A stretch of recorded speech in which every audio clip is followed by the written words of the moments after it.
I don't know if you noticed anything different about me, but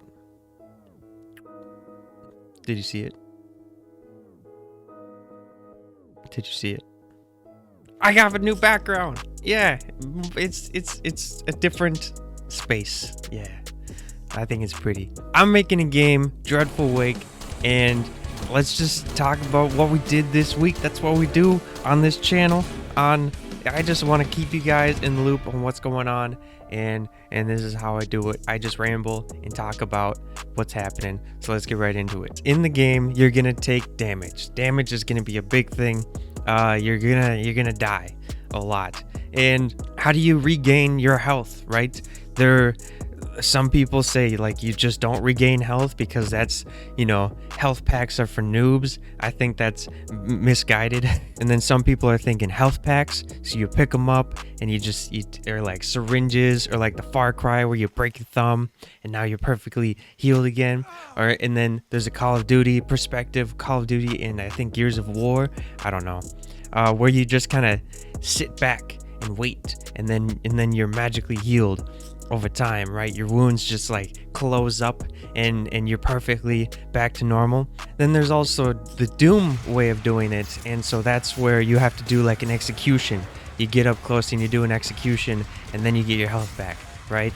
There's also the Bloodborne way of doing it. When you get hit, you have a timed window to get your health back by hurting the enemy quickly enough, right? So these are like, it's a balance between a fallback mechanic or a push forward mechanic, right? What do I do? How do we figure this out? And I was thinking about it and trying to figure out how it's all gonna make sense.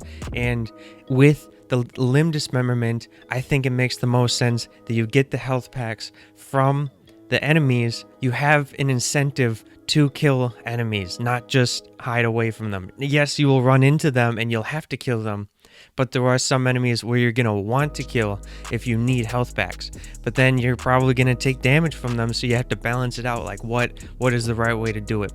And it makes sense with the game pillar of limb dismemberment being a core game mechanic within Dreadful Wake, that limb dismemberment feeds into the health regeneration. I think that it works really well. Here's what the plan is right now. The splitter has a heart that has a red light on it, right?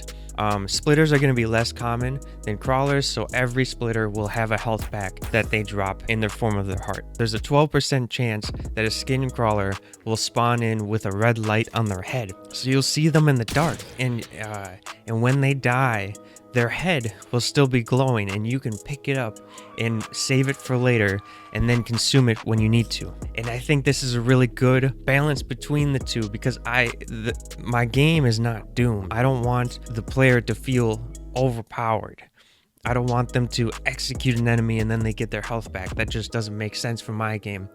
I also wanted to avoid the health pack trope where you just like find random health packs around the game. It just didn't. That would also incentivize like way more sneaking than my plan is. I want a good balance between the player wanting to fight back, the reload of the shotgun, right? So let's say this is the shotgun, right? I would be putting rounds in as if it was open, but nothing would actually open up. There wasn't like nothing was happening, right? It was missing something. It was just a placeholder, right? And so now it clicks open, so it'll actually break open, and you put the shells in, flick it back close, and all those little movements have sound in them, and it's just really nice. It's a really good feeling. One of my biggest goals for the Kickstarter was to have at least 3 different areas. So we have the brick theme, we have the green apartment theme, and now we have this like weird office type theme, and it's very strange. And one of my biggest goals is I don't want any particular place to be a particular place. So what I mean by that is this new level theme has elements of a rundown hospital, has elements of an office, and like an industrial warehouse at the same time, and it's just like very strange and doesn't really, like, you can't quite put your finger on it. I also added in goopy things all around. Right now all the levels are pretty empty, but that will change very soon. there was a placeholder for the limbs that were being dismembered from the splitter. So they were just the Unreal Engine mannequin arms, and I used the mannequin head as the heart replacement. I finally made good replacements for the limbs, and they look really good. I even added in like fleshy bits where it would like be blown off, you know, because like the skin hangs and all that, and it's all goopy, including the heart. So now you actually have a heart to pick up. It's not just a mannequin head, and it's now like it looks really good. Yeah. So this is like one of the biggest updates. I finally changed around all the lighting, and I took away this forehead flashlight that I had going on. So it was mostly for just development, finding my way around, and also recording. The lights are way brighter and the darkness is way darker, and you don't have a flashlight always on your forehead. So now the darkness is so scary. Even being in a light beam, when you look into the darkness, you don't know what's in there. Like everything's fucking shadowy, everything's fucking dark. It's so scary, man. Now you as a player, to combat this, you're gonna need a flashlight. It's looking like you're gonna have a flashlight at all times, but what the problem is that for you to hold your flashlight out, you're gonna have to put your weapon away. And so you're going to be vulnerable if you want to see in the darkness. But however, if you want to have your pistol out or your shotgun out, you have to put your flashlight away. And now you can't see shit. And it just makes the gameplay way more intense. It slows everything down, and it just it fits the survival horror trope that I'm trying to fit within, and I think it's fantastic. Another big reason for this is a lot of people are saying this game looks like Doom, you know, and I totally get it. Everything's been like all kablooey kablowy, just like blowing shit off, going crazy and all that. But what I'm doing is I'm making the enemies harder, more sparse. I'm making it way darker, and I'm slowing the gameplay down.